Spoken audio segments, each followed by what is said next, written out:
এই নতুন বছরটা আমরা যেন বেশি বেশি আল্লাহর শুকরিয়া দিয়ে নতুন বছরটাকে সমৃদ্ধ করতে পারি, বেশি বেশি যেন আল্লাহর ইবাদত করতে পারি। নতুন বছরে আমরা শপথ নেই, আমরা যেন অন্তরে হিংসা লালন না করি, বিদ্বেষ লালন না করি, আমরা নিজেরা নিজেরা যেন কাদা ছোড়াছুরি না করি, আমরা যেন মিলেমিশে একসাথে একাকার হয়ে যাই। আল্লাহ তুমি কবুল করো, আমরা পড়ি আমিন। 60টা জিনিস মানুষ মরে যাওয়ার পরে তার কবরে পৌঁছতে থাকে।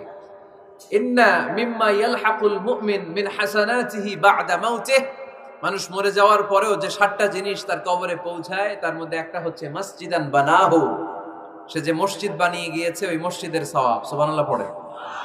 আপনি টাকা দিয়ে মসজিদ বানিয়ে দিলেন, ওই মসজিদে মুসল্লিরা নামাজ পড়ে, রোজাদাররা এসে ওখানে ইফতার খায়, তাহাজ্জুদ আদায়কারীরা তাহাজ্জুদ পড়ে, তাদের সওয়াবের কমতি হবে না, কিন্তু তাদের সওয়াবের একটা পার্সেন্টেজ সওয়াব যে ব্যক্তি মসজিদ বানালো তার আমলনামে আল্লাহ ঢুকিয়ে দেয়।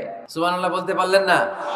হে নামাজি আমার ঘরে নামাজে পড়ো আজ, দিল মে তোমার চরণ তলে হৃদয় যায় নামাজ। হে নামাজি আমার ঘরে নামাজে পড়ো আজ, দিল মে তোমার চরণ তলে হৃদয় যায় নামাজ। পড়েন আল্লাহু আকবার।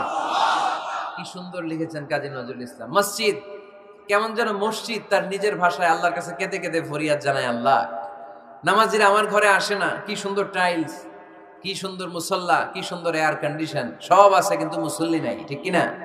মসজিদগুলো আল্লাহর কাছে ফরিয়াদ জানায়, এজন্য আমরা যেন মসজিদমুখী হই। কি মুখী?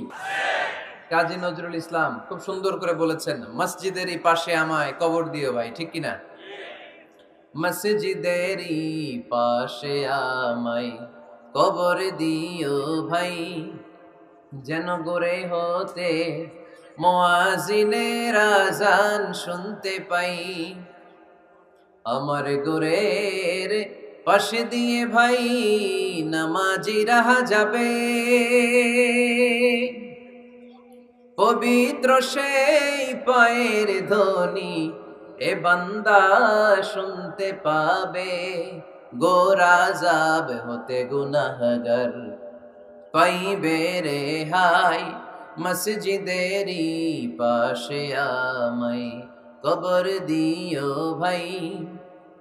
কত মানুষ নামাজি ভাই মসজিদাঙ্গিহীনাতে